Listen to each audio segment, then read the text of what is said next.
স্পেনের উত্তর আফ্রিকান ছিটমহল সিউটায় প্রায় ৬০,০০০ অভিবাসীর ঢলের ঘটনায় নতুন করে উত্তেজনা তৈরি হয়েছে। এর পেছনে ইসরায়েলের ভূমিকা থাকতে পারে এমন ইঙ্গিত দিয়েছেন স্পেনের পরিবহন মন্ত্রী অস্কার পুয়েন্তে। এরপর থেকেই বিশ্লেষকদের একাংশ বলছেন, আগে থেকে টানাপোড়েনে থাকা স্পেন ইসরায়েল সম্পর্ক এ ঘটনার পর আরও শীতল হয়েছে। এদিকে সিউটায় অভিবাসন প্রত্যাশীদের প্রবেশ নিয়ে সংঘাতে নিহতের সংখ্যা বেড়ে দাঁড়িয়েছে ৭২ জনে। মরক্কোর সীমান্ত ঘেঁষা স্পেনের স্বশাসিত শহর সিউটা ইউরোপীয় ইউনিয়ন ও আফ্রিকার মধ্যে অন্যতম গুরুত্বপূর্ণ স্থল সীমান্ত। সাম্প্রতিক ঘটনায় হাজার হাজার মানুষ সমুদ্রপথের সাঁতরে ছোট নৌকায় বা সীমান্তের বাধা পেরিয়ে সিউটায় প্রবেশের চেষ্টা করেন। স্পেন জানিয়েছে, পরিস্থিতি এখন নিয়ন্ত্রণে। বেশিরভাগ অভিবাসী স্বেচ্ছায় মরক্কোতে ফিরে গেছেন। মারা গেছে অর্ধশতাধিক। হঠাৎ এত বিপুল সংখ্যক মানুষের সীমান্ত পার হওয়ার কারণে চলছে নানা আলোচনা। স্পেন সরকারের দাবি, মানব পাচারকারী চক্র আদালতের একটি রায়কে ভুলভাবে প্রচার করে অভিবাসীদের সীমান্তে জড়ো হতে উৎসাহিত করেছে।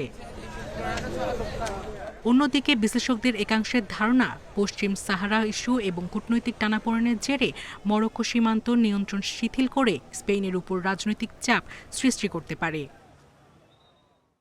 তবে এই ঘটনার মধ্যে এবার আলোচনায় এসেছে ইসরায়েলের নাম।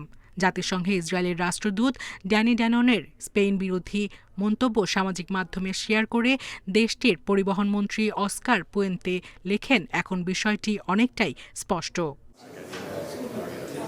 এরপরে স্পেনের কয়েকজন রাজনৈতিক নেতা ও বিশ্লেষক দাবি করেন, গাজা যুদ্ধ ও ইরান ইস্যুতে স্পেনের অবস্থানের কারণে দেশটিকে চাপে ফেলতে ইসরায়েল ও যুক্তরাষ্ট্র পরোক্ষভাবে এই সংকটকে কাজে লাগাতে পারে।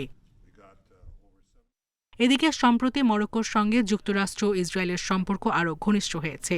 ২০২০ সালের আব্রাহাম চুক্তির মাধ্যমে ইসরায়েলের সঙ্গে সম্পর্ক স্বাভাবিক করে মরক্কো। বিশ্লেষকদের মতে, এত বড় পরিসরে অভিবাসীদের সীমান্ত পার হওয়া মরক্কোর সহযোগিতা ছাড়া কঠিন, যদিও মরক্কো সরকার এমন অভিযোগ অস্বীকার করেছে। মরক্কো ইসরায়েলের হয়ে এই ঘটনা ঘটিয়েছে এমন দাবির পক্ষে কোনো প্রমাণ মেলেনি। তবে ধারাবাহিক কিছু কাকতালীয় ঘটনা, আঞ্চলিক কূটনৈতিক টানাপোড়েন এবং সংশ্লিষ্ট পক্ষগুলোর অবস্থান নানা প্রশ্নের জন্ম দিয়েছে। সায়রা খান, ইন্ডিপেন্ডেন্ট নিউজ।